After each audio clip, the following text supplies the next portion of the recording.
Eto pasintabi dun sa mga kumakain na. Oo. Pero talagang kailangan pag-usapan ito eh. Usapang kalyo po sa balat tayo, diba, parang Rafi?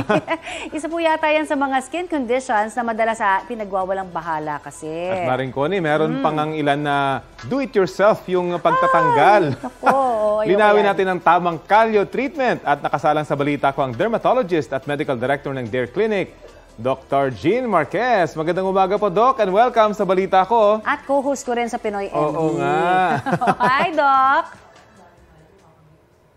Hi, hello, Connie. Hello, Rafi. Ayan, Doc Jean, talaga ba ligtas gawin ang do-it-yourself na pagtatanggal ng kalyo?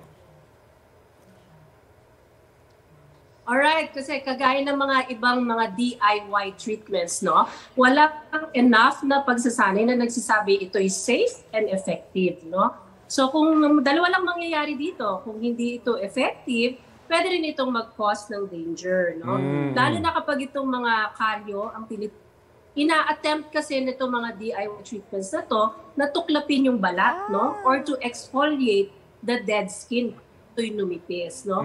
Kapag ganyan ng mga DIY treatments, mga nilalagay, no? May tendency na masyadong ma-abrade o matuklap yung balat, lalo itong mag-cause ng pangangapal, no? Kasi the more na kinukot-kot mo ang kalyo, the more ito na kumakapal. And then pangalawa, nagkakaroon ng opening sa skin that can predispose the patient to have infections. Lalo na kapag ito'y nasa paa na laging nadudumihan.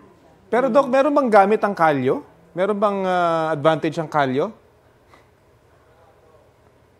Yes, actually kapag nagkalyo ang certain areas of the body, lalo na yung tinatamaan lagi, kagaya dito sa paa at sa kamay, no? It's actually an attempt of the body to protect the skin from blisters and from wounds. No? Kung kaya kahit papano itong benefit sa ating skin, yun ang response, natural response ng ating balat kapag ito'y nagkakaroon ng friction sa area. Kaya alam, may mga sobrang kapal, di ba, na kalyo. Yun talagang manhid na, doktora, sa kapal. Kailan ba dapat pinatatanggal ito sa mga dermatologist na tulad ninyo? Of course, kapag merong lagi na itong natatamaan, very painful, at nagkakaroon na ng infection sa area, maaari na itong panipisin at smoothen and also to moisturize the area. No? Hindi natin tuluyang tanggalin kasi maaari pa rin itong bumalik as long as may friction doon sa area na yon. But we can do some measures like in the form of mga pamahid and some treatments that can actually peel off the skin, no? Either sinusunog, no, or naman laser yung kalyo, and then pinapahiran ngayon ito ng mga exfoliating creams and of course moisturizing creams. Ang importante dito is talagang maiwasan na yung laging natatamaan yun. Otherwise, paulit-ulit lamang ito. Eh Doc, talaga ba may kinalaman sa kasipagan ng tao yung pagkakaroon ng kalyo? Naku, laging sinasabi yan, lalo ng mga nakatatanda. Totoo ba? Well, actually, yung mga tao na merong manual labor, lalo na yung laging gumagamit ng kamay, no, ay laging mas may chances na magkaroon talaga ng kalyo, no, kapag may friction sa kamay. But, hindi naman dahil lang ito, dahil sa masipag ikaw. No? In fact, kapag talagang nagkakaroon ng friction sa area na yun, like sometimes, no, halimbawa, may mga habits ng tao na laging nagkukutkot ng paa pag natitensyon, or nagkukutkot ng kamay, no, maaaring kumakapal yung areas na yun.